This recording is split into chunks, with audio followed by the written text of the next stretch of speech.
యెషయా గ్రంథములో 25వ అధ్యాయంలో ఈరోజు మనము ధ్యానించుకోవలసిన 8వ వచనం. మరెన్నడూ ఉండకుండా మరణమును ఆయన మింగివేయును. ప్రభు అయిన యెహోవా ప్రతి వాని ముఖము మీది బాష్ప బిందువులను తుడిచివేయును.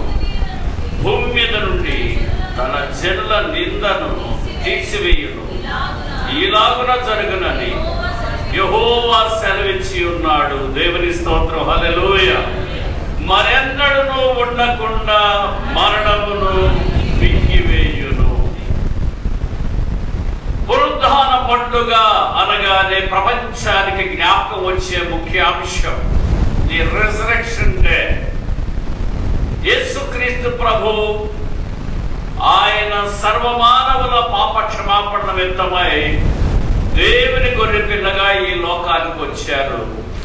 దాన్ని మనం జ్ఞాపకం చేసుకుంటూ గడిచిన వారములో గడిచిన చాలా కాలం నుంచి కూడా లెంట్ కాలం అని క్రైస్తవ ప్రపంచవ్యాప్తంగా కూడా కూడుకోవడం, స్తుతించి ప్రార్థించి ఆరాధించుకోవడం జరుగుతూ వచ్చింది. సుమారు వారం రోజులు పరిశుద్ధ వారం అని చెప్పి మట్లాది వారం మొదలుకొని మనము దేవుని సన్నిధిని సహవాసమును కొనసాగించే ప్రభును కృపను గ్రహించారు. హల్లెలూయా. ఇందులో భాగంగానే గుడ్ ఫ్రైడే, మంచి శుక్రవారం అని ప్రపంచమంతా మాట్లాడుకుంటున్న దేవుడు సర్వమానవుల పాప క్షమాపణ నిమిత్తమై తన పరిశుద్ధ రక్తమును చెందించుటకు భూలోకములో ఆయన శిలువ మరణము పొందిన సంగతి జ్ఞాపకం చేసుకుంటూ ప్రభు సన్నిధిలో మనం స్తుతించి ఆరాధించాం. ప్రభుకు మహిమ కలుగునుగా. మరి మంచి శుక్రవారం తర్వాత ఆదివారం పరిశుద్ధ దినం. ఇది పునరుత్థాన పండుగ దినం. యేసుక్రీస్తు ప్రభు ఆయన శిలువలో మరణించిన తర్వాత ఆయనను ఆ ప్రక్కనే ఉన్న తోటలో సమాధిలో ఆయనను ఉంచారు. ప్రభు అయిన యేసు ముందుగానే సెలవిచ్చినట్లు ఆయన మరణమును జయించి తిరిగి లేచారు. హల్లెలూయా. మంచి ఛాన్స్ అంట. మా వాడు ఒకటి చెబుతున్నాడు, దొంగతనం చేద్దామని చిన్నప్పటి నుంచి అనుకుంటున్నానంటే సండే స్కూల్ టీచర్ చెప్పిందంటే దేవుడు చూస్తాడు రా, నువ్వేం చేయొద్దు. దొంగతనం చేస్తే దేవుడు చూస్తాడంటే దేవుడు చూడకుంటుంటే అవి ఏమైనా ఉంటుందా చూస్తాడంటే ఏం చేయడానికి. తీరా చూస్తే గుడ్ ఫ్రైడే రోజు ప్రభు చచ్చిపోయారు శిలువలో చచ్చిపోయారు అన్నారుగా. ఈయన ఒక నిర్ణయానికి వచ్చేసాడు. ఈరోజు యేసు ప్రభు ఇప్పుడు ఆయన తీసుకెళ్ళి జస్ట్ కొనేలు అయిపోయింది, మన వాళ్ళందరూ ప్రొసెషన్లోకి వెళ్ళిపోయారు, మొత్తం చేశారు. ప్రభుని ఎక్కడ పెట్టేశారు? దేనికి? ఇప్పుడు ప్రభు సమాధిలో ఉన్నాడు కాబట్టి, చూడడు కాబట్టి మొట్టమొదటిసారి రూపాయి దొంగతనం చేశాడండి. హైదరాబాద్లో ప్రభు కూడా ఒక ఆయన ఉన్నాడు, నాకు దగ్గర బంధువు ఆత్మీయుడు. ఆయన చెప్తాడు, టీచర్ చెప్పినందుకంటే దేవుడు తోడుకోకుండా ఎప్పుడు ఉంటాడా చూసి గుడ్ ఫ్రైడే రోజు స్టార్ట్ చేశాడంట. శనివారం చక్కగా రూపాయి దొంగతనం చేశాడు. మళ్ళీ ఎందుకంటే ఆదివారం లేచిపోతాడు కదా ప్రభు, మళ్ళీ అక్కడ నుంచి పోతాడు. ఎంత ఫిక్స్ అంటే జనం తెలివి అసలు ఒకటి కనపడిందంటే దానికి ఒక ప్రత్యామ్నాయం. ప్రభు అయిన యేసు ముందుగానే సెలవిచ్చినట్లు ఆయన మరణమును జయించి తిరిగి లేచారు. హల్లెలూయా. అపోస్తుల కార్యములో 2వ అధ్యాయములో 24వ వచనంలో మనం చదువుకుంటాం, మరణము ఆయనను బంధించి ఉంచుట అసాధ్యమని ప్రవచనాలలో చెప్పబడింది. కీర్తనకారుడు అభిషక్తుడు దావీదు తన కీర్తనలో ఆ సంగతిని గురించి ప్రస్తావించినట్లు అపోస్తుల కార్యములో 2వ అధ్యాయంలో మనం చూస్తాం. మరణము ఆయనను బంధించి ఉంచుట అసాధ్యము గనుక దేవుడు మరణ వేదనను తొలగించి ఆయనను లేపెను. దేవునికి స్తోత్రం. హల్లెలూయా. అదే అపోస్తుల కార్యంలో 2వ అధ్యాయంలో 27వ వచనములో, నీవు నా ఆత్మను పాతాళములో విడిచిపెట్టవు, నీ పరిశుద్ధుని గుళ్ళు పట్టనీయవు. దేవుని స్తోత్రం. హల్లెలూయా. 31వ వచనములో, నీ క్రీస్తు పాతాళములో విడవబడలేదనియు ఆయన శరీరము కుళ్ళిపోలేదనియు దావీదు ముందుగా తెలుసుకొని ఆయన పునరుద్ధానమును గురించి చెప్పాను. హల్లెలూయా. ఆయన దేవుడు ప్రభు, ప్రవక్తల నోట పలికించినట్లుగా ఆయనను మరణము బంధించి ఉంచుట అసాధ్యము. హల్లెలూయా. ఆయన మరణమును జయించి తిరిగి లేచారు. అప్పటి వరకు ప్రపంచమంతటిని మరణమే బంధించేసి ఉంచింది. చెప్పండి, యేసు ప్రభు మరణమును జయించి తిరిగి లేచే వరకు ప్రపంచంలో ప్రతి ఒక్కరిని మరణమే బంధించేసి ఉంచేసింది. యేసుక్రీస్తు ప్రభు రాకతో, ఆయన శిలువ మరణముతో, ఆయన కూడా సమాధికి వెళ్ళటతో ఆయన మరణమును బంధించి ఆయన తిరిగి లేచారు. హల్లెలూయా. మరణము ఆయనను బంధించి ఉంచుట అసాధ్యము. యేసుక్రీస్తు ప్రభు తిరిగి లేచారు. మన నిరీక్షణకు, క్రైస్తవ నిరీక్షణకు చాలా ముఖ్యమైన అంశం యేసుక్రీస్తు ప్రభు పునరుత్థానమే. మరి నేను ఆయన మరణించి తిరిగి లేచి ఉండకపోతే నేను ఆయనను గురించి ప్రకటించేది వ్యర్థం అంటాడు పౌలు గారు సైతం.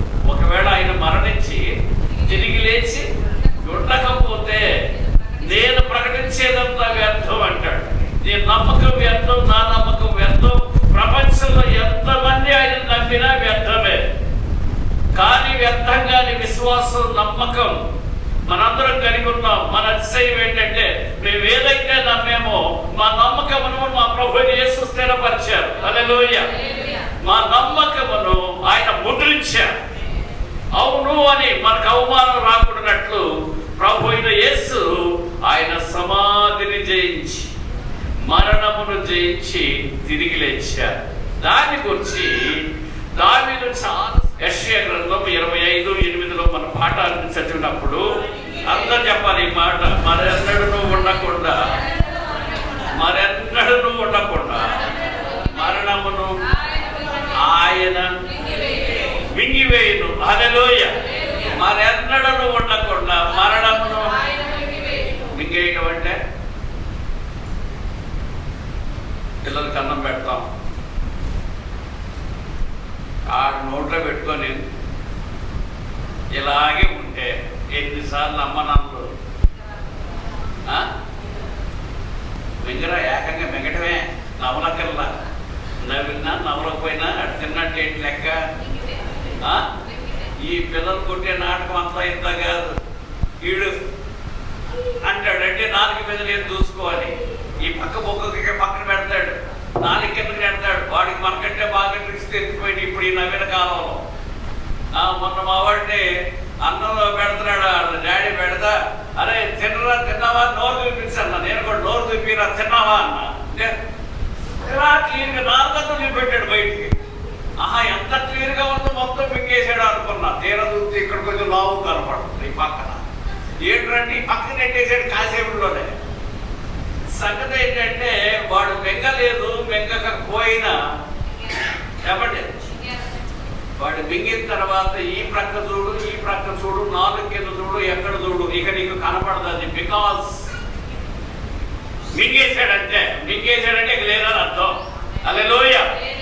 దేవుని ప్రియులారా, ఒకప్పుడు మరణం ఉంది. ఎంతటి వాడినైనా మరణం భయపెడతా ఉంది.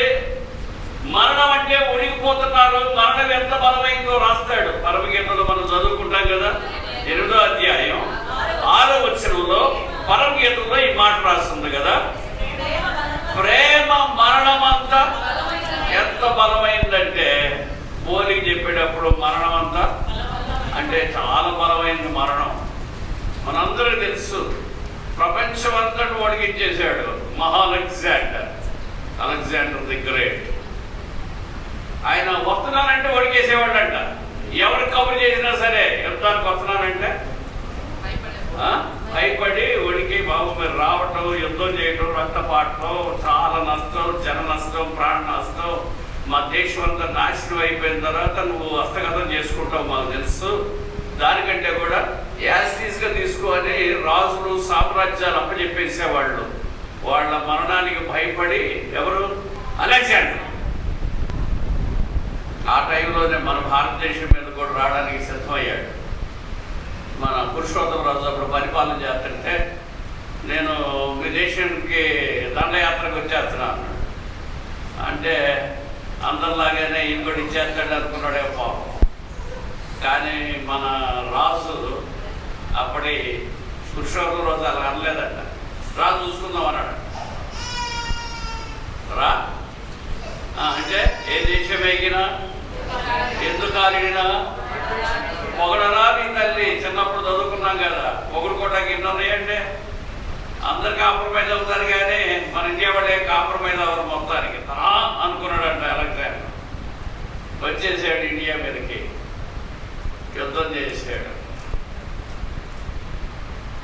అయిపోయింది. ఎవరు? అలెగ్జాండర్ బాగా గెలిచాడు, ఇండియానే ఓడిపోయింది. ఈ ఓడిపోయిన తర్వాత ఆయన చరిత్ర ఏంటంటే ఇండియా మనకే అప్పచెప్పేశాడు. నువ్వు ఎంత ధైర్యంగా యుద్ధానికి రమ్మన్నా వాళ్ళు లేడు ఇప్పుడు దాకా ప్రపంచంలో ఎవడైనా నాకు దేశాలు రాజ్యాలు అప్పచెప్పేశారు. నువ్వు ఎంత ధైర్య సాహసవంతుడు, నీ సాహసాన్ని మెచ్చుకుంటున్నాను. నీ దేశాన్ని నువ్వే పరిపాలించుకో, కొంచెం ట్యాక్స్ గీక్స్ మొత్తం పంపించు, నేను వెళ్తున్నానని వెళ్ళిపోతున్నాడు. ఎవరు? ప్రపంచం అంతా ఓడిపోయారట. ఓరి బాబు ఇండియా గురించి అలెగ్జాండర్ గురించి ఆయనకి తిరిగిలేదు ఈయనకి తిరిగిలేదని. మంచి యంగ్స్టర్ ఆయన, మంచి సుమారు 30 ఏళ్ళ వయసు అంటే ప్రపంచాన్ని గడగడ ఓడించాడు. తిరిగి వెళ్ళేటప్పుడు మరి 2 సార్లు చెప్తారు మాట్లాడి మీకు ఏమో తెలిసేమో. కోతి కలిసిందంట. ఎవరినమ్మా? ఏమ్మా ఎంత పెద్ద ఆయన కోతి కలిస్తే ఏమైందమ్మా? ఎవరు మాట్లాడరేంటి? ఏమన్నా ఎంత చూడండి, ప్రపంచం అందరూ చేయొచ్చులా, ప్రపంచం అందరూ ముడిగించలా, ఎటువంటి నేను కలిసింది చెప్పండి. అందరూ మాట్లాడి చెబుతారుగా ఫాదర్ కోతేగా సార్. తర్వాత అంటే జ్వరం వచ్చిందంట, సిప్టిక్ అయిందో ఏమో పాపం. జ్వరం వచ్చింది. జ్వరం వచ్చి ఏమైందండి? ఎంతమంది రాలేదండి? మీకు అర్థమైందిగా. అంటే కోరి కలిసింది. కోరి కలిసి ఏమైంది అనుకున్నారు పాపం మనలాగానే. కాసేపు జ్వరం వచ్చింది. జ్వరం వస్తే ఏమైంది? అంతమంది రావట్లేదండి. కానీ ఆ వణుకు, ఆ జ్వరం, ఆ పరిస్థితి అతని ప్రమాదాన్ని సంకేతం అనిపించింది. వణికిపోతున్నాడండి. ఆ ప్రక్కన వాడితో చెప్తున్నాడు బాగా సన్నిధులతో, అరే వణుకు పడుతుంది, నాకు భయం వేస్తుంది అన్నాడంట. రాజుగారు ప్రపంచం అంతను వణిగించారు, ప్రపంచం అంతను భయపెట్టారు, మీకు భయమా? కాదు, అది ఇంతకుముందు నేను ఎప్పుడు పొందింది కాదు, ఇంతకుముందు ఎప్పుడు కలిగింది కాదు, ఇది ప్రత్యేకమైంది. ఏమిటా భయం అంటే సావు భయం. వణికించిన వాడు, ప్రపంచాన్ని భయపెట్టిన వాడు సైతం మరణం ఎదుట వణకడం మొదలుపెట్టాడు, భయపడటం ప్రారంభించాడు. తన తోటి వాడితో పంచుకున్నాడంట. ఒక శత్రువు నా మీదకి వస్తున్నాడు, ఆ శత్రువు మరణం అన్నాడు. శత్రువు అనగానే పక్కన ఉన్నవాడు అన్నారట, మీకు శత్రువా? ఒక్క మాట చెప్పండి సార్, ఆ తలను తీసుకొచ్చి పడేస్తాను కాళ్ళ దగ్గర అన్నారట. మీరు కాదు, నేనే వణుకుతున్నాను, నేనే భయపడుతున్నాను, మీరైనా వణకాల్సిందే, మీరు భయపడాల్సిందే, తల వచ్చి తీరాల్సిందే, ఆ శత్రువు మరణం అని చెప్పాడు. ఈజీగా చచ్చిపోయాడు. అంతే, కారణానికి ఏం చెప్పరు. దేవుని పురుగులారా, ఎంతటి వారైనా సరే మరణం అంటే భయం. ఎంతమందికి భయం మరణం అంటే? పబ్లిక్లో ఏం చూపెడతారు. నాకైతే చిన్నప్పుడు శవాన్ని చూస్తే 2 నెలలు నిద్రపట్టేది కాదు, అంత భయం నాకు. కానీ ఇప్పుడు అందరికంటే శవానికి బాగా క్లోజప్లో నేనే ఉండాలి, అందరికంటే ఎక్కువ టైం నేనే ఉండాలి. సమాధి దగ్గర ఎవడున్నా లేకపోయినా ఎవరు మాట్లాడరేంటండి. కాబట్టి దేవుడు మహాదేవుడు ప్రభు ధైర్యం ఇచ్చాడు. ఇప్పుడు సంగతి నేను చెప్పట్లా. ఆ రోజుల్లో ప్రారంభంలో ఇంకేముందా మరణం అంటే? ఏం చేసే ప్రయోజనం మరణం? ఎప్పుడు మొట్టమొదటిసారి నాకు కరెంట్ షాక్ కొట్టింది 91 బ్లాక్లో మా తల్లిదండ్రులతో ఉన్నప్పుడు, చిన్నప్పుడు మొదటిసారి కరెంట్ షాక్ కొట్టింది. మా సోదరుడు ఆయన ఎలక్ట్రానిక్స్ పని చేస్తూ ఉన్నాడు, పక్కన ఒక వైర్ ఉంటే ఆయనకి ఏదో మాటలు చెప్తా వైరు పైన కొంచెం కవర్ వేసి ఉంది, దాన్ని ఇంకా రేపుతున్న పిల్లలు రిటైర్ చేద్దాక సీట్ ఏదో పక్కన నిలబడతాడు, బండి పక్కన ఉన్నవాడు ఏం చేస్తాడు, అక్కడికి వచ్చి హోలు పెట్టి ఇంకా హోలు పెట్టి ఇట్లా అన్నారు. చెత్త పనులు అన్నీ చెత్త ఐడియాలే కానీ మంచి ఒకటి రావు అన్నట్టు వయసు సరిగ్గా నాది. వైర్ కొంచెం లేచి ఉంది, అక్కడ కవరు షార్ట్ వైర్ పెట్టి ఉంది, కరెంట్ ప్రవహిస్తూ ఉంది. ఈతో మాటలు చెబుతూ కొంచెం లేచిందని ఇంకా ఇలా గీరుతున్నా, ఇంకా గీరుతుంటే లాగి కొట్టించింది. ఏంటి ఎవరు ఎట్లా కొట్టారుకుని ఎవరు కొట్ల కరెంట్ షాక్ కొట్టింది. అప్పుడు దాకా విన్నా కరెంట్ షాక్ కొడితే చచ్చిపోతారని. కరెంట్ షాక్ కొట్టింది, వదిలేసింది, అయిపోయింది. కానీ అప్పుడు వచ్చి నిద్ర పట్టడం, నిద్రపోతే చచ్చిపోతానన్న భయం. ఎందుకంటే కరెంట్ షాక్ కొట్టింది కదా, ఏమైపోతాయి ఇప్పుడు, వదిలేసినట్టు అనుకోవట్లా నేను. కరెంట్ షాక్ కొడితే చచ్చిపోతాను, ఇంతే భయం. నిద్రపోతే చచ్చిపోతానేమో కాబట్టి కళ్ళు తెరిచి లాగే దూడటం. అన్నం తినాలంటే భయం, ఆదవలసి ఉంటాయేమో, నిద్ర మొత్తం వచ్చిందేమోనని భయం. నాకు బాగా గుర్తు. ఏం భయం? ఎవరికి లేదు సావు భయం. మరణం అంటే అందరు భయపడతారు, ఎందరినైనా భయపెట్టేది మరణం. కానీ నా ప్రభు అయిన యేసు ఏదైతే ప్రపంచాన్ని భయపెడుతుందో, తన స్వరూపమందు తన పోలిక చొప్పున చేయబడిన మనుషులను ఏదైతే భయపెడుతుందో, ఏదైతే నిద్ర లేకుండా చేస్తుందో, ఏదైతే సంతోషం లేకుండా చేసిందో, ఆ మరణమును ఆయన మింగివేసిన సందర్భం అండి యేసుక్రీస్తు ప్రభు పునరుత్థాన పండుగ. హల్లెలూయా. అందుకే చెప్తున్నా, పుట్టినరోజులు ప్రపంచంలో చాలా మంది ప్రముఖులు జరిగించుకుంటారు, పెళ్లి రోజులు జరిగించుకుంటారు, సావు రోజులు జరిగించుకుంటారు. చనిపోయిన ఆయన తిరిగి లేచిన రోజు పండుగ నేను ఒక యేసుక్రీస్తు నామములోనే. హల్లెలూయా. ఎందుకు ఆ నామములోనే ఈ పండుగ జరగాలంటే ఆయనే సృష్టికర్త అయిన దేవుడు. మనుషులందరికీ ప్రాణమును, జీవమును, ఆత్మనిచ్చిన వాడు ఆయనే. ఆయనే సర్వమానవులకు మూలమై ఉన్నాడు. ఆయన దేవుడు, ప్రభువు గనుక ఆయన నామములోనే నేడు ప్రపంచం అంతా కూడా ఈ పునరుత్థాన పండుగ ఆచరిస్తూ, స్తుతిస్తూ, ఆరాధిస్తున్నారు. ప్రభుకు మహిమ కలుగునుగాక. దేవుని ప్రియులారా, ఇక్కడ మరణమును ఆయన మింగివేయినట్టే, మరణాన్ని ఆయన ఏమి లేకుండా చేశారు, మరణమును లేకుండా చేశారు. అంటే మింగేయటం అంటే ఏంటంటే, నేను మొదలే చెప్పాను, మరణమును మింగేయటం అంటే మరణం లేకుండా చేశాడు ప్రభు. మీకు గుర్తుందా? అయ్యో మింగేసి అన్నారు. ఆది కాండలో త్వరగా వెళదాం, కొన్ని సంగతులు మీకు జ్ఞాపకం చేసి నేను ప్రార్థన చేసి ముగించాలని ఆశపడుతున్నాను. 41వ అధ్యాయం 7వ వచనం ఆది కాండం మనం చూస్తే, అప్పుడు నిండైన పుష్టి గల ఆ 7 వెన్నులను, ఆ పేల వెన్నులు ఏం చేసినాయి అంట? ఏంటి మింగేసినాయి అంటే ఏమైనా లేకుండా పోయినాయి అర్థం. పుష్టిగా ఉన్న వాటికంటే పేలగా ఉన్నాయంట, చాలా వీక్గా ఉన్నాయంట. కానీ ఇది ఎంత బలంగా తెలుసా? ఎంత బలంగా ఉన్న వాటిని, ఎంత పుష్టిగా ఉన్న వాటిని టక్కన మింగేసి ఏది అన్నాడు సింపుల్గా. ఏది లేదు. ఎంత బలంగా ఉంటే ఎవరికి కావాలి బ్రదర్? ఎంత గొప్ప అయితే ఎవరికంట? ఇక్కడ ఎంత నక్షిగా కనపడితే ఏమంట? ఏమున్నా సరే ఇది పెద్ద లెక్క లేకపోయినా కానీ ఏం చేస్తుంది? మింగేసిందా లేదా? మింగేసేసరికి ఏమైంది? మీరు అదే 41లో 24వ వచనంలో సంగతి రాస్తుంటుంది కదా, చదివేయండి త్వరగా. ఆది కాండం 41:24. ఆ మంచి వెన్నులను, ఈ పేల వెన్నులు, ఆ మంచి దేవుడు తన స్వరూపమందు తన పోలిక చొప్పున మనుషులను సృష్టించారా? చెప్పట్లేదు. సృష్టించినప్పుడు మనిషి ఎంత గొప్పవాడండి. ఆ పుష్టి వెన్నుల కంటే గొప్పవాడు కాదా? ఎంత గొప్పవాడండి? దేవునితో కొంచెము తక్కువగా, దేవుని కంటే కొంచెము. ఎంత గొప్పవాడు, ఎంత ఘనుడు, ఎంతటి వాడిని ఈ మరణం వచ్చి మింగి పారేసి ఒడికించేయటం మొదలుపెట్టి, భయపెట్టడం మొదలుపెట్టింది. మీకు గుర్తుందా? నిర్గమకాండములో ఎక్సోడస్ చాప్టర్ 7 verses 10, 11 and 12. కాబట్టి మోషే అహరోనులు ఫరో యొద్దకు వెళ్ళి యెహోవా తమకు ఆజ్ఞాపించినట్లు చేసింది. అహరోను ఫరో ఎదుటను అతని సేవకులు ఎత్తాడు, తన కర్రను పడవేయగానే అది సర్పమాయను. అప్పుడు ఫరో తన విద్వాంసులను మంత్రజ్ఞులను పిలిపించారు. ఐగుప్తు శకునగాండ్రు కూడా తమ మంత్రముల చేత అలాగే చేశారు.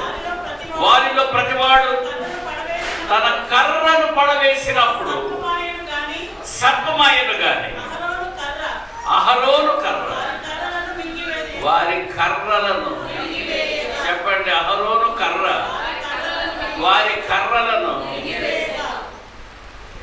ఇక్కడ ఫరో యొక్క మోషే అహరోన్లు ఉన్నారు. వాడు కర్ర వేయగానే అక్కడ ఏమైంది? పామైంది. పామయ్యేసరికల్లా ఫరో గారు సీట్లో ఉండి ఇదేనా అన్నాడు. చీఫ్ మెజిషియన్ ఎవరు గాడ్ అనమాట. అంటే నేను దేవుడు, ఎంత చౌకబారు దేవుడా అంటే చీఫ్ మెజిషియన్ అంటే ఏంటి? కర్ణ ఏం చేశాడు? మెజిషియన్ చేస్తాడు కదా సార్, దాన్ని ఇది చేస్తాడు. ఏం చేస్తాడు? ఏంటి మీ దేవుడు అంత గొప్ప చెప్పి ఇన్ని పడే కొట్టావు? తీరా చూస్తే ఎంత చీప్ మెజిషియనా మీ దేవుడు. మా వాళ్ళు గర్వాడు ఎక్కడున్నారు? అక్కడ వచ్చేసారంట. ఎవరు? విద్వాంసులు ఉన్నారు, మంత్రజ్ఞులు ఉన్నారు, ఈ శకునగాండ్రు అందరూ వచ్చేసారు. రాగానే వాళ్ళ కర్రలు అక్కడ వేశారు. పాములు అయిపోయింది. ఇప్పుడు ఎవరు గొప్ప? ఇక్కడ అయితే ఒక కర్ర, ఒక పాము. ఇక్కడ విద్వాంసులు ఉన్నారు, మంత్రజ్ఞులు ఉన్నారు, శకునగాండ్రు ఉన్నారు, మంత్రాలన్నీ ప్రయోగించారు. ఎవడో ఒక్కొక్కడు ఒక కర్రపడేస్తాడు. ఎన్ని కర్రలు, ఎన్ని పాములు? ఎవరు గొప్ప? ఇక్కడ ప్రపంచాన్ని మరణం పొడికిచ్చేసిందండి, భయపెట్టేసింది. నువ్వెంతడు అయితే ఎంత, నువ్వెంత గొప్పవాడు అయితే ఎంత, దేవుని పక్షంగా వస్తే ఎంత, దేవుని సంబంధించినవైతే ఎంత, దానికంటే మించిన బలం, శక్తి, సామర్థ్యం మాకే ఉందన్నట్లుగా ప్రపంచం ఎదుటి కనపడుతూ వచ్చిందండి. అవునా కదా? ఎందుకంటే ఇవే ఎక్కువ కనపడుతున్నాయి. ఏవి? దేవునికి విరుద్ధమైన వాళ్ళ మంత్రాలే. ఎప్పటి కార్యక్రమాలు ఎవడు ఎక్కువ కనపడతాయి? మోసపోకండి, అపోహ పడకండి, భ్రమ పడకండి. దేవునితో ఒకటే. హల్లెలూయా. దేవుని అభిషేకుడు ఒకటే, అభిషేకం ఒకటే. మంత్రజ్ఞులు, మాయ చేసేవాళ్ళు, మోసం చేసేవాళ్ళు, భ్రమ పెట్టేవాళ్ళు, ప్రలోభ పెట్టేవాళ్ళు ఎన్ని జీవులు బాబు. ఒకటి కాదు, రెండు కాదు. నిజం ఒకటే చెప్తాం, అబద్ధమైతే చెప్పరేంటండి? మాట్లాడండి, వార్తలే కదా నేను చెప్పేది. నిజం ఒకటే. ఆడ ఎక్కడికి వెళ్ళు, ఎప్పుడు వెళ్ళు, ఇదే నిజం అంటాడు. నిజం ఒకటే. అబద్ధాలు అయితే ఒక్కొక్కడు వచ్చి ఒకడు పుట్టిస్తాడు, ఒక్కడు వచ్చి 10 పుట్టిస్తాడు, ఒక్కొక్కడు వచ్చి 20 పుట్టిస్తాడు, 30 పుట్టిస్తాడు, 50 అంటాడు, 100 పుట్టిస్తాడు. ఏంటి పుట్టిస్తాడో పుట్టించలే. భ్రమపడిపోయి అబ్బా ఆడు ఒకటేరా. ఎవరిది?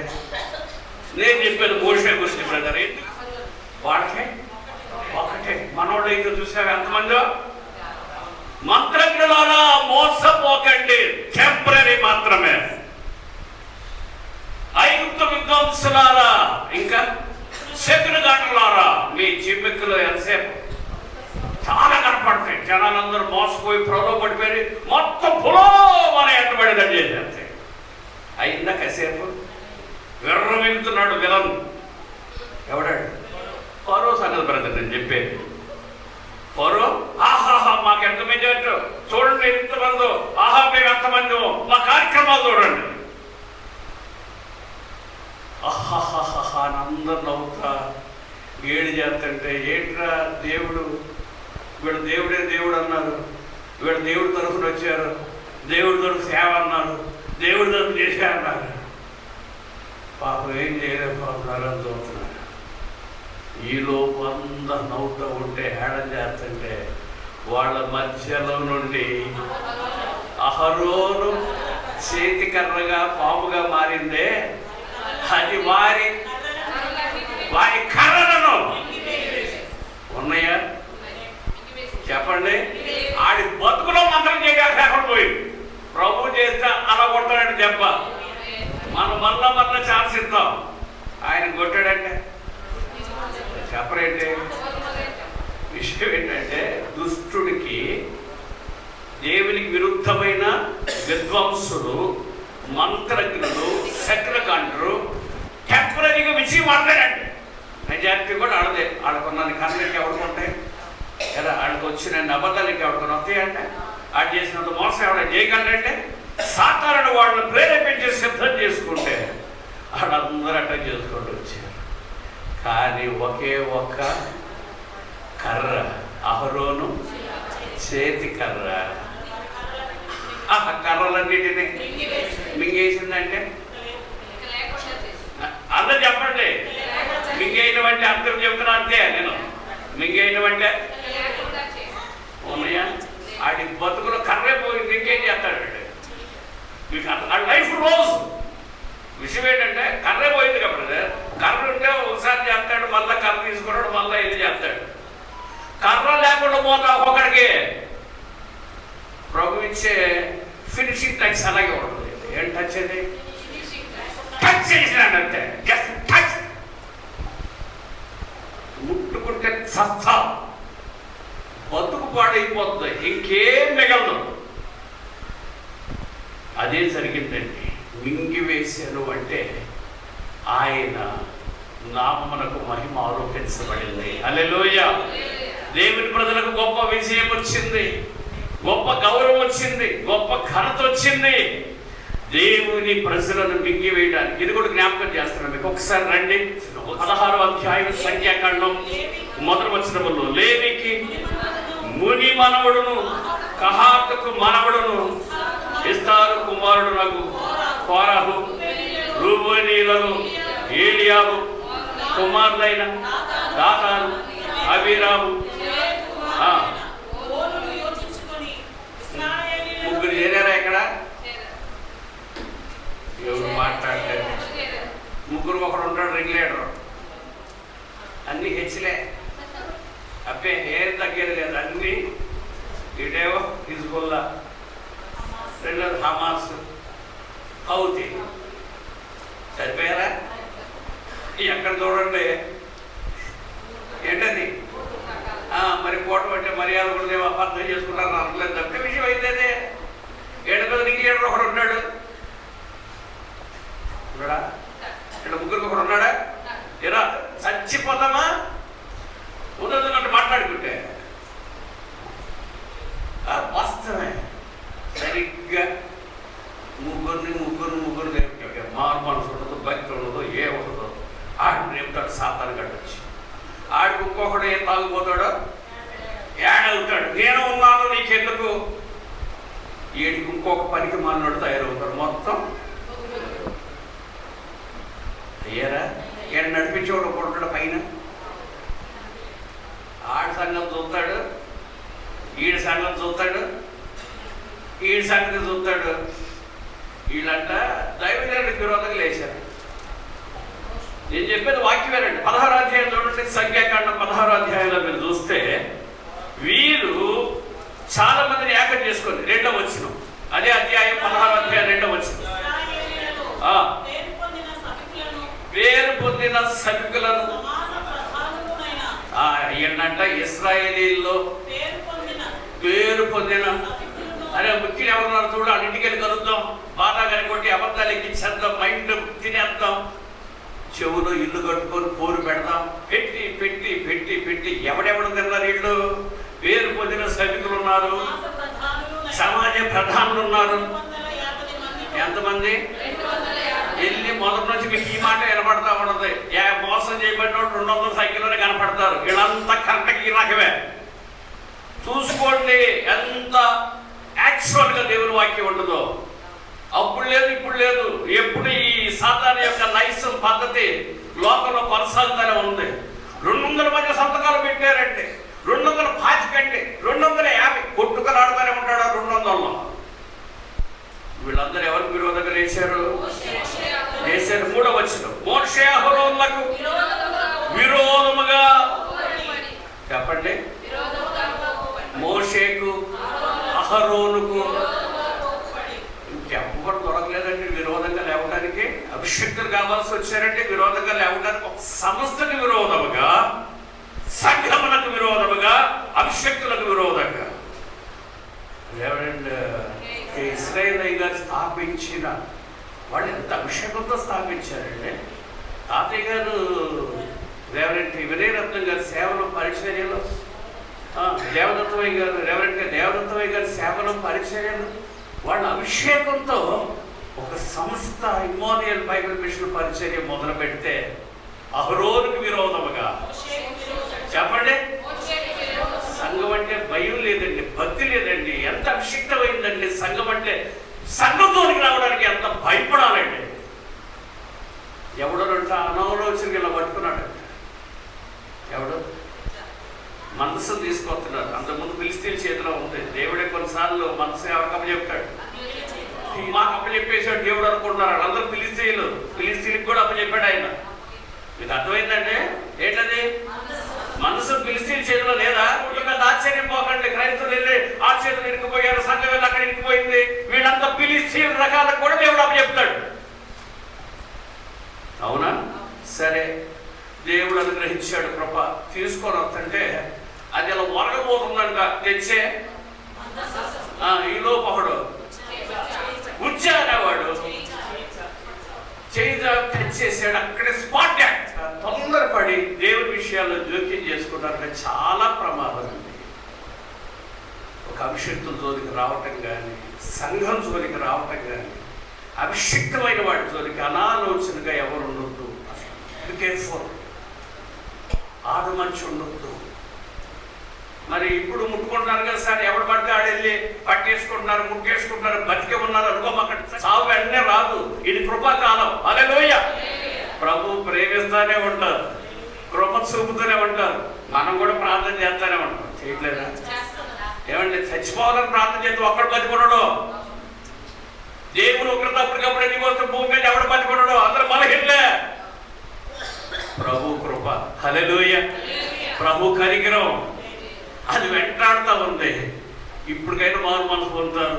ఒక నెలలో మార్పు వచ్చింది, 2వ నెల అయినా పశ్చాత్తాపడతాడు. వీడికి రాత్రి నిద్ర పట్టదు కదా. ఎవరిదో ఆక్రమించుకోవడానికి ప్రయత్నం చేసేవాడు నిద్ర పట్టిందంటే, వీడిదైతే నాదైతే నేను హాయిగా పడుకుంటాను. నేను ఇంట్లో పడుకున్నాక నాదే అప్పటికే. హల్లెలూయా. నేను ఎవరి దగ్గర ఎత్తుకొస్తానని ట్రై చేస్తే రేపు పొద్దున ఎవరు కలుసుకోవాలి, రేపు పొద్దున అబద్ధాలు చెప్పాలి, ఎంతమందిని నాతో చేర్చుకోవాలి, నేను ఎట్లా వీడికి నిద్రే పడుతుంటే అందరూ తిరుపతి కట్టలేదన్నాడు. చస్తున్నాడు ఒక్కొక్కడు. వద్దండి, భయం కలిగి భక్తి కలుగున్నాడు. తీరా చూస్తే వీళ్ళు లేచింది మోషే అహరోనులకు విరోధంగా. కానీ 11వ వచనం మీరు చదవండి. నీవు నీ సమస్త సమాజమును. వీళ్ళు లేచింది ఎవరికి విరోధంగా? మోషేకు అహరోనుకు విరోధంగా. ఇప్పుడే కదా చదివాం. మళ్ళీ ఏంటి ట్రాన్స్ఫర్ చేశారు.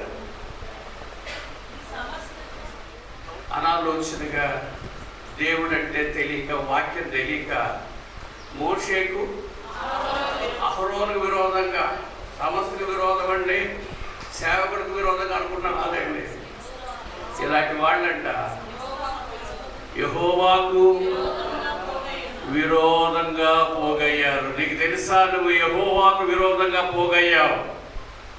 వీళ్ళ ఉద్దేశం ఏంటంటే మింగేద్దామని. అంతేగా? ఇప్పుడు వీళ్ళిద్దరు మింగేయాలి. సంఘం అంతండి కొండ పెట్టేసి బిందెత్తు పోతాం సామెత ఉండేది. మా చిన్నప్పుడు వినేవాళ్ళు. ఇప్పుడు ఏమో నాకు తెలియదు కానీ ఏం పెట్టింది అక్కడ ఒక ఏది పెట్టి ఫ్యాన్ ఒకటి ఇచ్చి మొత్తం సంఘమే మింగేద్దాం, లేదా ఒక ఏసీ పెట్టేద్దాం. ఇక సంస్థ మింగేద్దాం. అటు పెట్టేదేమో మట్టి కొండ గొంతులేసేవాళ్ళు ఇదివరకు పొద్దున్నే. మీకు తెలుసా సింగనగర్లో వాటర్ ట్యాప్లు వచ్చాయి రోడ్డు పక్కన. ఏదో ఒకటి మొత్తం ముందు ప్లాస్టిక్తో మట్టితో గిట్టుతో పెట్టేవాళ్ళు. తర్వాత వరుసకి వెళ్ళి నీళ్ళు వచ్చేటప్పుడు పట్టుకునేవాళ్ళు. ఈడేం చేస్తాడంటే పెట్టిందేమో కొండ, అటు ఇటు చూసి ఏమెత్తుకోవడానికి. నువ్వు ఖర్చు పెట్టింది ఎంత, నువ్వు ఇచ్చింది ఎంత, నువ్వు చేసింది ఎంత. ఇక్కడ అదే జరుగుతూ ఉంది, ఇదే జరుగుతూ ఉంది. వీళ్ళు అనుకున్నారు కనపడే మోషేకు అహరోనుకు విరోధం అనుకున్నారు. వీళ్ళు విరోధంగా లేచింది ఎవరికి? యెహోవాకు విరోధంగా. వీళ్ళు మింగేద్దామని చూశారు. నేను మిగటం వచ్చి చెప్తున్నానండి, ఒకసారి మీరు చదవడం 30 వచ్చిన త్వరగా తీసి చదవాలి. అదే అయితే యెహోవా గొప్ప వింత పుట్టించడం వలన వారు ప్రాణములతో పాతాళములో కూరినట్లు భూమి తన నోరు తెరిచి వారికి కలిగిన సమస్తమును చెప్పాలి, సమస్తమును మింగివేసి ఎడల. వాళ్ళందరూ అట్టగే ఉన్నారంట. కింద నేల నెరవేర్చింది. వారు ప్రాణములతోనే వాళ్ళ కుటుంబాలతో సహా వాళ్ళకు కలిగిన వాటన్నిటిని నేల మింగేసినారు. భూమి నోరు తెరిచి వారికి కలిగిన సమస్తమును మింగేసినాయా? ఏమంటే వీడు మింగుదాం అనుకున్నదేమో అభిషేకం ఉంది. అవునా? ఎవరు? మోషేని, అహరోన్ని, సంఘాన్ని. ఏమంటే సంఘం ప్రభుదండి. హల్లెలూయా. అవునా? సంఘమునకు శిరస్సు. సంఘం ఎవరిది? సంఘాన్ని మింగేస్తాం సార్. సేవకులు ఎవరు వారు? నమ్ముతున్నారా? దేవుని వారసులము, ప్రేమ నివాసులము, జీవన యాత్రికులము, యేసుని దాసులము, నవయుగ సైనికులము, పరలోక పౌరులము, నవయుగ సైనికులము, పరలోక పౌరులము, దేవుని వారసులము. హల్లెలూయా. సేవకుడు నేను రోజు ప్రభుకు అప్పగిస్తాను. మేము నీ వారము, నీ ప్రజలము. ఎవరండి మింగేసేది? దేవుని సొత్తులు, దేవుని అభిషేక్తిని. సరే, సంఘం ఎవరిదండి? అందరూ చెప్తున్నా. నిజమేనా? ఊరునే అంటున్నారా? నిజమైతే గట్టి చెప్పండి. Nobody can. ఎవడు మింగలేడు. ఇప్పుడు యాక్చువల్గా వాళ్ళు మింగుదాం అనుకున్న వాళ్ళు మింగాలి కదా వీళ్ళు. అవునా? ఇందాక పాములు వచ్చినాయి, అది మింగుదాం అనుకుంటే ఈ పాము మింగేసినట్టు ఇప్పుడు అభిషేక్తులు మింగుదామని వచ్చిన వాడికి ఎట్లా ఒక్కొక్కటి మింగేయండి అని అప్పచెప్పొచ్చు కదా దేవుడు. అట్లా అప్పచెప్పలా. అభిషేక్తులు ప్రార్థన చేస్తూనే ఉంటారు. హల్లెలూయా. సంఘం ప్రార్థన చేస్తారు. సంఘం మింగదు. ఎవరు మింగుతారు? ఎవడో ఒక అనామకుడు వచ్చి, ఒక అన్యుడు వచ్చి మట్టిని పూజించేవాడు, మట్టిని కోపం చేసేవాడు, ఆడొచ్చి తొంతేడు తోస్తాడు, మింగేస్తాడు మొత్తాన్ని. జరిగేది ఇదే. అభిషేక్తులు మింగడు అవసరం ఏమి లేదు. ఒక అన్యుడు ప్రకృతి సంబంధి మింగేస్తాడు. కనపడకుండా పోతావు. నువ్వు నీకు సంబంధించిన నీ వాళ్ళందరినీ మింగడానికి ప్రభు అంతా సిద్ధంగా ఉంచాడు. దేవుడి యొక్క భయభక్తులు లేని వాళ్ళు మింగడానికి మన కోసం ఎప్పుడు ట్రై చేస్తూ ఉంటారు లేదా? చదువు త్వరగా తీసి చదువు. 124వ కీర్తన త్వరగా తీసి చదవాలి. 124వ కీర్తన 1వ వచనం, 2వ వచనం, ఇవన్నీ కూడా త్వరగా తీసి చదవాలి. మనుషులు మన మీదికి లేచినప్పుడు యెహోవా మనకు తోడై ఉండని ఎడల వారి రగులు కొనినప్పుడు యెహోవా మనకు తోడై ఉండని ఎడల. దేంతోనే? సంఘం సురక్షితంగా ఉన్నారు. దాన్ని ఎవడు మిగలేడు. ఎందుకంటే ఎవరు తోడై ఉన్నాడు? అరే చెప్పండి. సంఘాన్ని ఎవడో మింగలేడు. Nobody can. ఎన్ని తిప్పలు పడినాయండి, ఎన్ని అబద్ధాలు చెప్పనండి, ఎన్ని ప్రలోభాలు చేసుకోనండి. సంఘాన్ని లేకుండా చేయడానికి ప్రభుత్వాలు ఎంతమంది ప్రయత్నం చేశారు. మట్టి కలిసిపోయారో లేదో మీకు తెలుసు. చరిత్రలో ఎంతమంది ప్రముఖులు ప్రపంచవ్యాప్తంగా క్రైస్తవ్యం లేకుండా చేయడానికి, క్రీస్తు పేరు ఎత్తకుండా చేయడానికి, నామరూపాలు లేకుండా మింగేయాలని ఎంతమంది చూశారు. వాళ్ళు మింగివేయబడ్డారే కానీ సంఘం ఉందా లేదా? చెప్పాలి. సంఘం సురక్షితంగా ఉండదు. ఎన్ని రోజులైనా నో ప్రాబ్లం. మీరేం హడావుడి పడమాకండి. 2 వారాలు పట్టవచ్చు ఆయనకి ఇష్టమైతే, 2 నెలలు పట్టవచ్చు ఆయనకి ఇంకా ఇష్టమైతే, 2 సంవత్సరాలు పట్టవచ్చు, ఆయన తీసుకుంటాడు. హల్లెలూయా. కాబట్టి నో ప్రాబ్లం. సంఘం ప్రభువుది. ఆయనకి ఇష్టమైనప్పుడు సంఘం సురక్షితంగా ఉంటుంది. అభిషక్తులు దుష్టుడికి విషయం ఉంటుందా? చదివే త్వరగా, అది యోగ గ్రంథం కదా, త్వరగా చదివే 20వ అధ్యాయం 4వ వచనం కదా. దుష్టులకు విజయము ఎంతకాలం ఉంటుందంట. కాబట్టి దుష్టుడు విజయం పొందేసి ఆహా మాదే పై చెయ్యి, మేమే గెలిచాం, మాధురం, ఇవన్నీ వెళ్ళమే బాబు.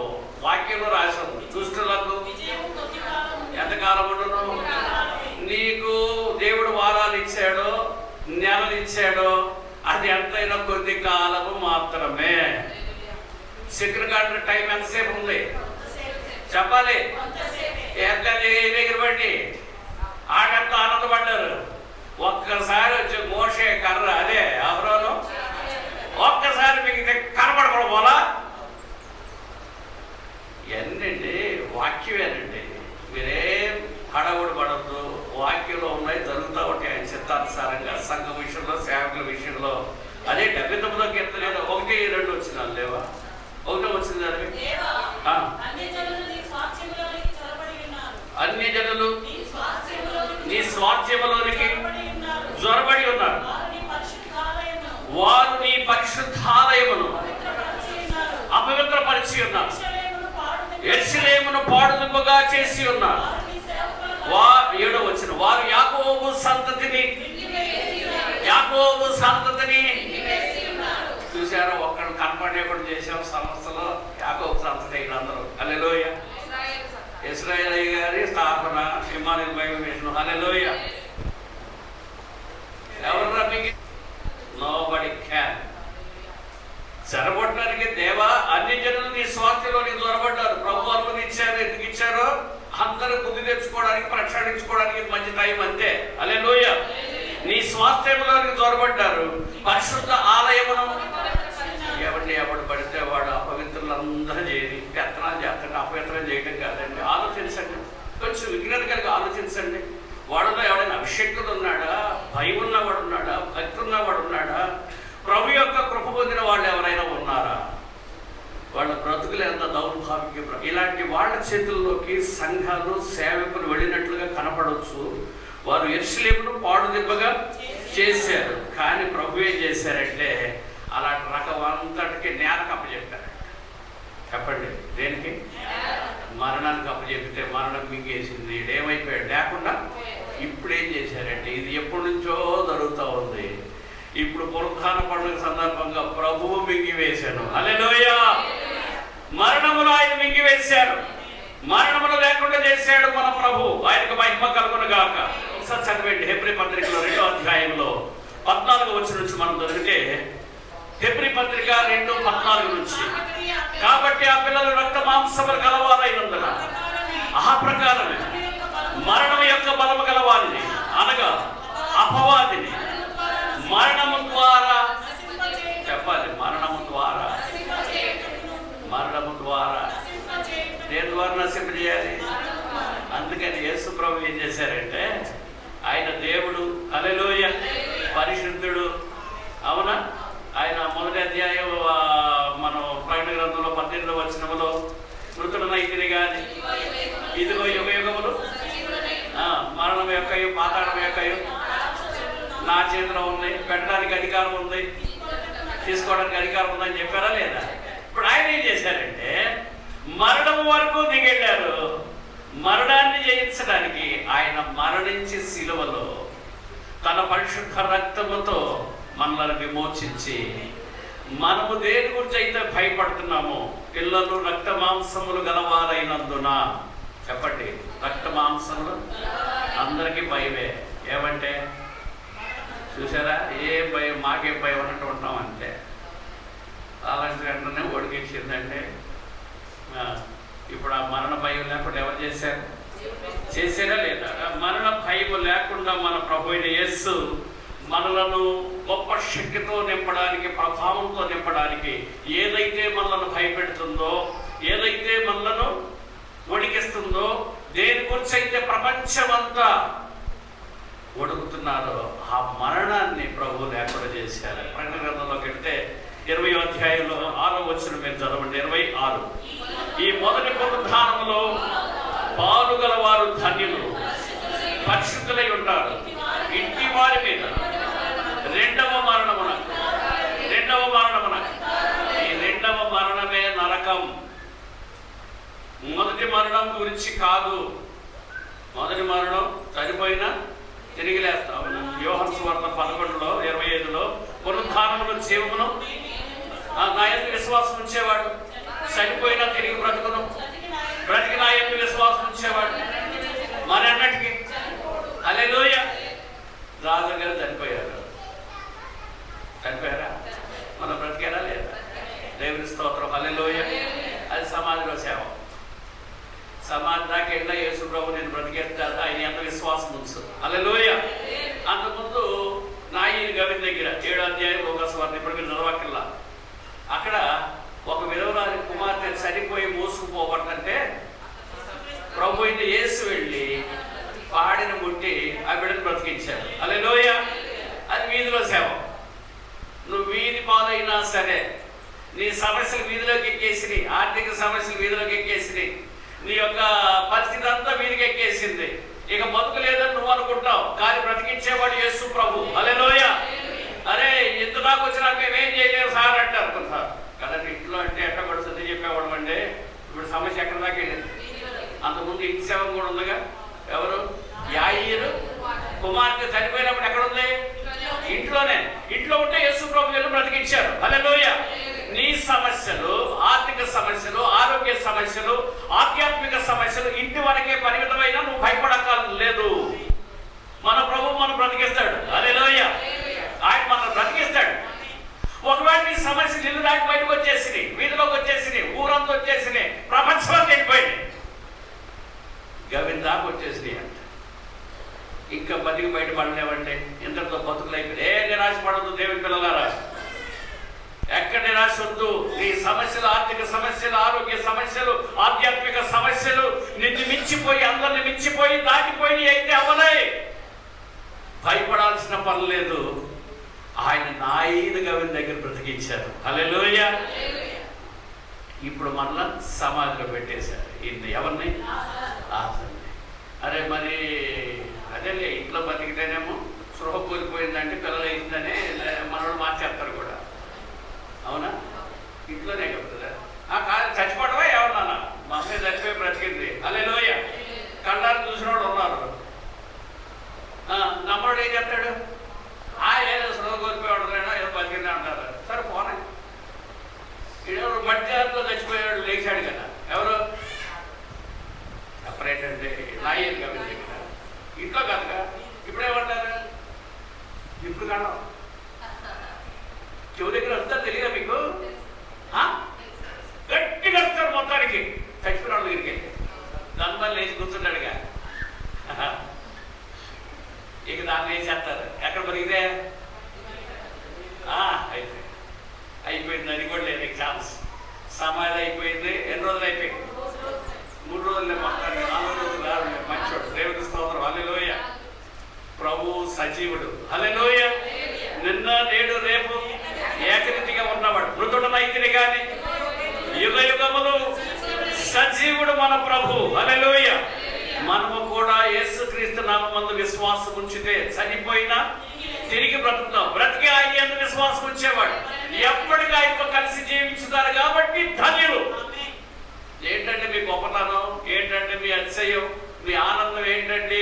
పునరుద్ధానం యేసు ప్రభు తిరిగి లేస్తే మీకేంటంటే మాకెందుకు కాదు, మరణ భయం లేకుండా నా ప్రభు చేశారు. హల్లెలూయా. నా సమస్యలు వీధి దాటిపోయి మొత్తం ఎలా దాటిపోయినా సరే నా ప్రభు నన్ను బ్రతికిస్తాడు. హల్లెలూయా.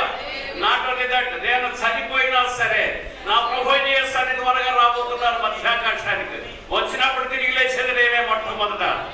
అది క్రైస్తవ విశ్వాసం. అందుకే ఇది పండుగ. ప్రభు యేసుక్రీస్తునందు విశ్వాసం ఉంచిన వాడు చనిపోయినాను. ఎందుకంటే ఆ మరణం మనల్ని బంధించి ఉంచుట. ఆయన్ని వెంటబడి వెళ్తున్నాం కదా, ఆయన అనుసరిస్తూ వెళ్తున్నాం కదా, ఆయన వెంబడిస్తున్నాం కదా. అందుకని ఆయన విడిచిపెట్టద్దు. ప్రాణం పోతే పోనీ బ్రతికిస్తాడు. హల్లెలూయా. ప్రభువును విడిచిపెట్ట